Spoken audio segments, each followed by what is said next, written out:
Hello everyone.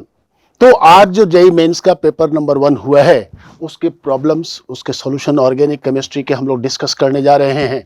और यहाँ जो पेपर आप देख रहे हो ये मेमोरी बेस्ड पेपर है और ऑब्वियस है कि मेमोरी बेस्ड पेपर में कई सारे ऑप्शंस या कई जगह पे कुछ कॉम्प्लिकेशंस हो सकते हैं, लेकिन हम लोगों ने कोशिश की है कि जितना हद तक ऑथेंटिक हो सके उतनी हद तक ऑथेंटिक हो।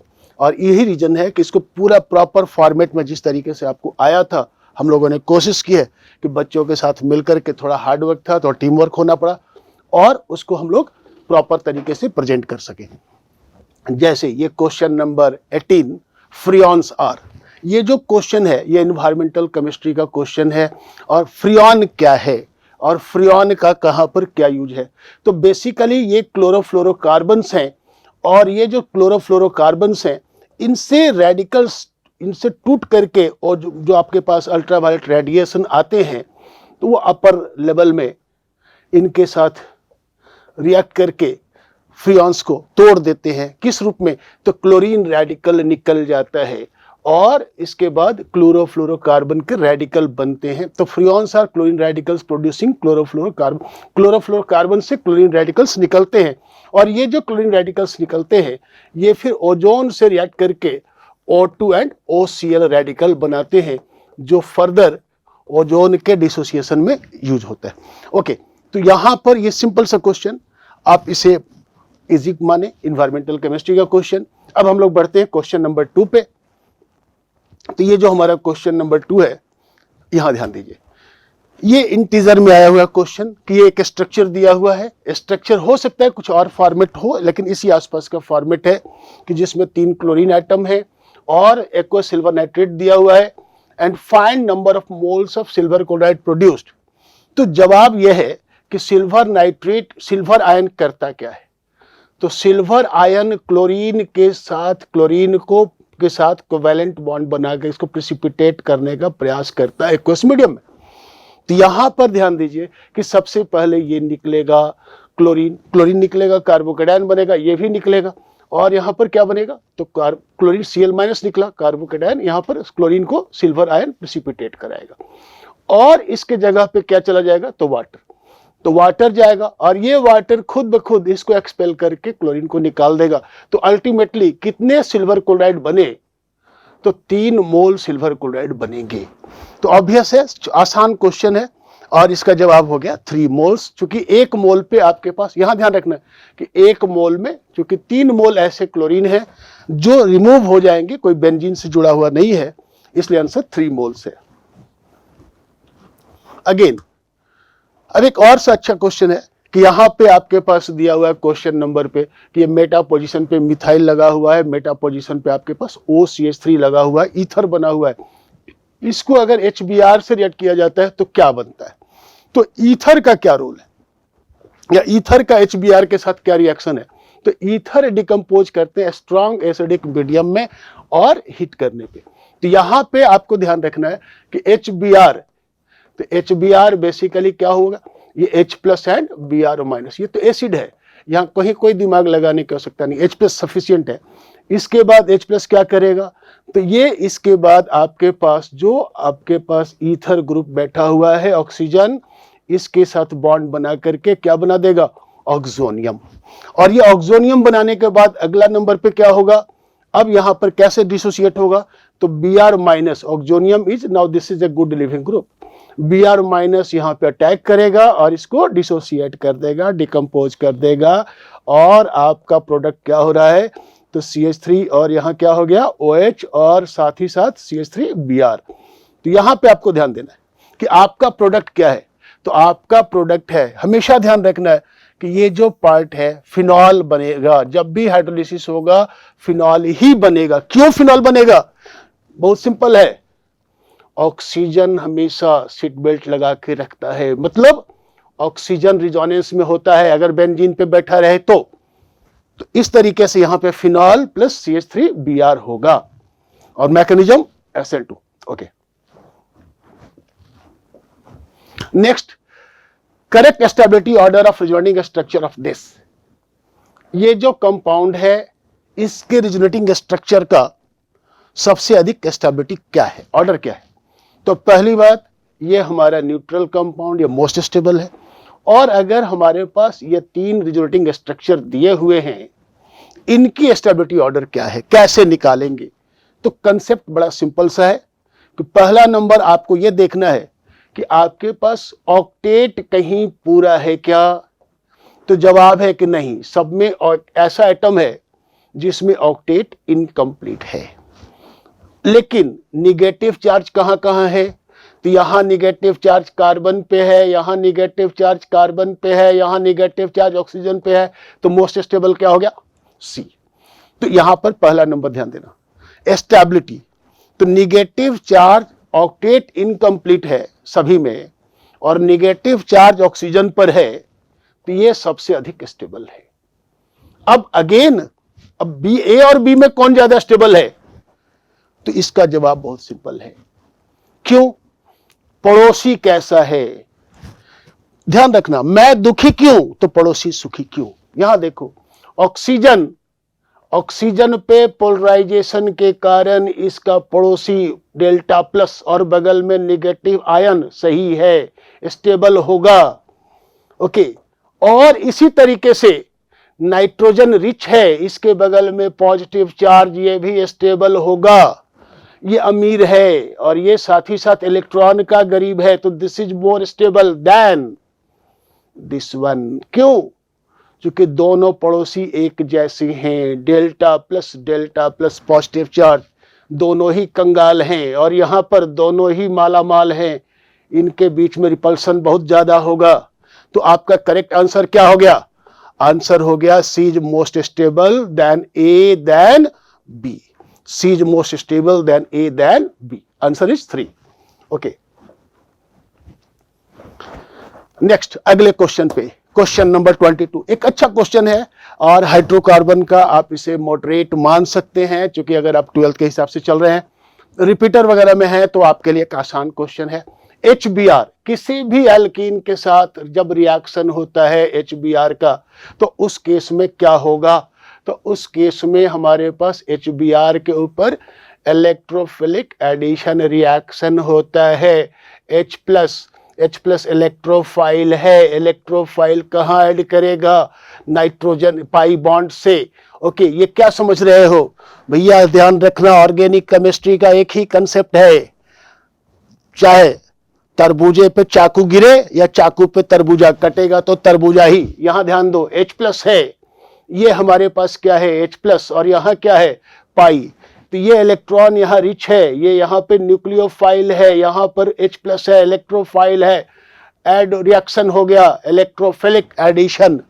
क्यों एडिशन? पाई बॉन्ड है, और पाई बॉन्ड पे ऐड करने के कारण अब जो तुम देख रहे थे, इस तरबूजे पे चाकू चल गई, और चाकू चलने के बाद क्या बना? ये यहाँ पॉजिटिव चार्ज आ गया। Okay, now good, this is 3 degree carbon. लेकिन पड़ोसी कैसा है? पड़ोसी में स्ट्रेन है, पड़ोसी में जलन है, यहां ध्यान देना। तो ये भी तरबूजे खाने के लिए यहाँ पे रीअरेंज कर जाएगा, और रीअरेंज करने के बाद यहाँ पे तुम्हारे पास 4 मेंबर की जगह 5 मेंबर का रिंग बनेगा, कार्बोकैटायन रीअरेंजमेंट हो जाएगा और 5 मेंबर का रिंग हो जाएगा। और यहाँ पर मान लिया जाए ये कार्बन नंबर 1 2 3 4 5, तो इलेक्ट्रॉन किसका गया? इलेक्ट्रॉन तो गया 2 का, तो ये यहां पे पॉजिटिव चार्ज हो जाएगा। अगेन अब क्या करोगे? रीअरेंजमेंट। तो ऑर्गेनिक केमिस्ट्री की बहुत अच्छी विशेषता है कि अगर रीअरेंजमेंट से स्टेबिलिटी अच्छी होती है तो हम कैटायन को रीअरेंज करते हैं। अब बड़े फ्रिक्वेंटली रीअरेंज होते हैं, H के रीअरेंजमेंट होता है, मिथाइल का रीअरेंजमेंट होता है। क्या होता है रीअरेंजमेंट? वेरी सिंपल, आप ट्रेन में ट्रेवल कर रहे हो, खिड़की वाली सीट खाली हो गई, आप घसक के बैठ गए, दैट इज रीअरेंजमेंट। यहां पर क्या हो गया? ये पॉजिटिव चार्ज है, इस मिथाइल को स्पेस मिल गया, ये आराम से रीअरेंज कर जाएगा 3 डिग्री कार्बोकैटायन बनाने के लिए। अब यहाँ क्या करोगे? यहाँ Br माइनस लाओगे, यहाँ Br माइनस को बैठाओगे, तो आंसर क्या हो गया तुम्हारे पास? तो आपका आंसर इज 2। तो ये आपका आंसर हो गया, 5 मेंबर का रिंग हो गया, दोनों 3 डिग्री, और इस 3 डिग्री पे आकर के ब्रोमो बैठा हुआ है। तो क्वेश्चन नंबर 22। ओके, नेक्स्ट अगले क्वेश्चन की ओर चलते हैं। The phosphodiester bond of RNA is most stable at. घबराने की बात नहीं है, तुम्हारा आंसर शायद अगर तुक्के से सही हो गया होगा तो हो गया होगा, वरना मैं भी अगर इस एग्जाम में बैठता तो मेरा भी आंसर सही नहीं होता। न तो हम लोग इसको पढ़ते हैं, न पढ़ाते हैं, न एनसीईआरटी में मेंशन किया गया है, और totally out of context question है। भगवान भला करे तुम्हारा। और इस क्वेश्चन का जवाब बहुत सिंपल है, और वो भी रिसर्च करने के बाद मिला। आंसर इज 2, फैक्ट ओरिएंटेड है। मैं इसमें आपकी कोई मदद नहीं कर सकता। हाँ, ज्यादा करोगे तो फिर इसमें मेरे पास पूरी की पूरी एक लंबी चौड़ी एक प्लॉटिंग है काइनेटिक्स की, वो हमको ला करके देखना पड़ेगा कि भाई इक्विलिब्रियम किस तरीके से टेम्परेचर के साथ वेरी कर रहा है, फॉस्फोडाइस्टर बॉन्ड का आरएनए के अंदर में जो बॉन्ड है उसके डिसोसिएशन का। ओके, तो भाई यहां पर मैं हाथ खड़ा कर देता हूं, बच्चों ने जो जवाब दिया उसके आधार पे अपन उसके आंसर दे रहे हैं। ओके, और एक बात और ध्यान रखना, इस क्वेश्चन के बारे में टेंशन मत लेना। अगर तुमने नहीं बनाया तो निश्चिंत रहो, किसी ने नहीं बनाया।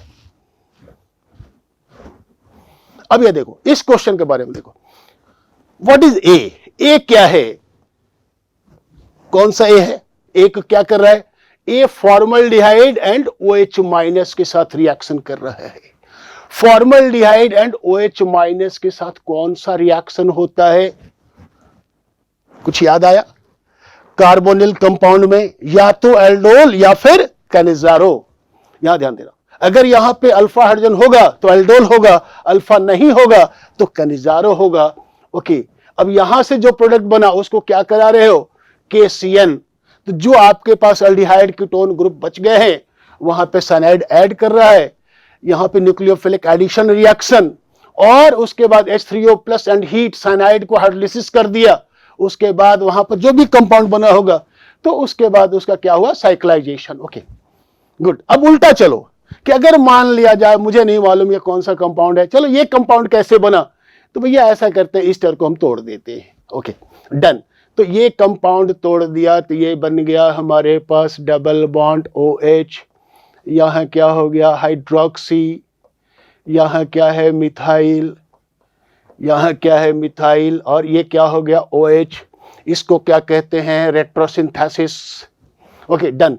डोंट वरी, हो सकता है तुम नहीं जानते हो रेट्रोसिंथेसिस, तो इसमें कोई घबराने की बात नहीं। तो ये बना ऐसे ही।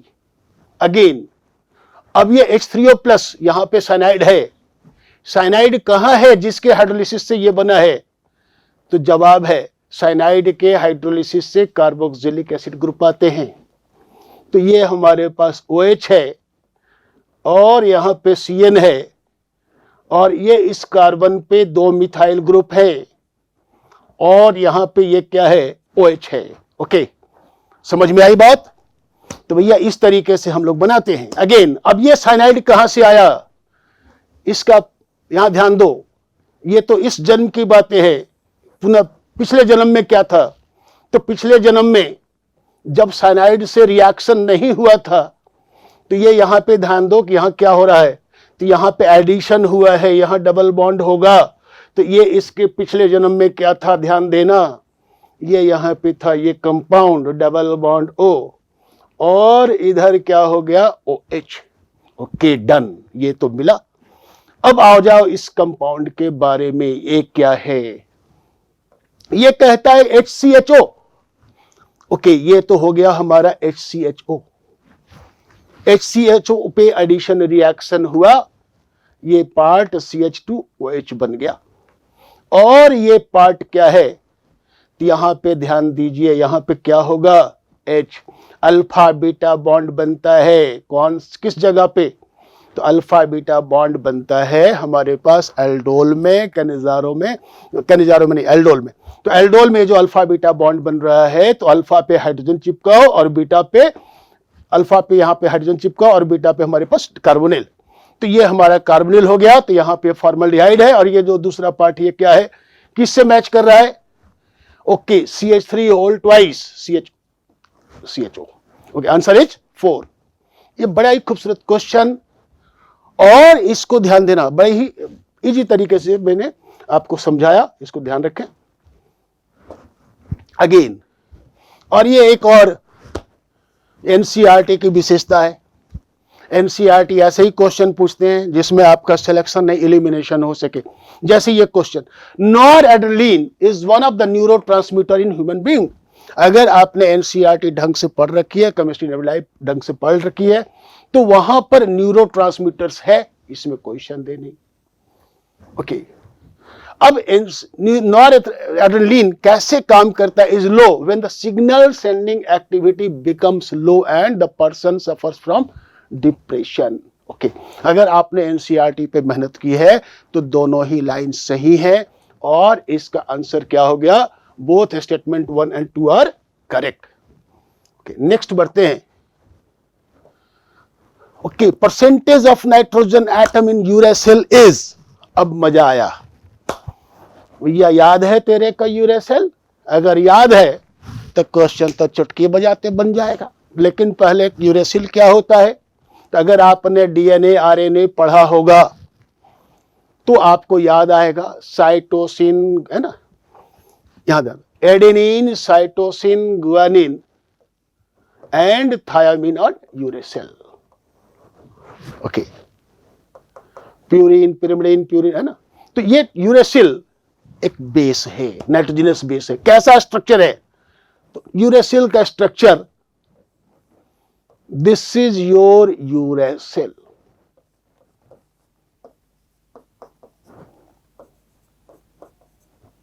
Okay, done. अब पहली बात कि यह ध्यान होना चाहिए कि यूरेसिल ऐसा है,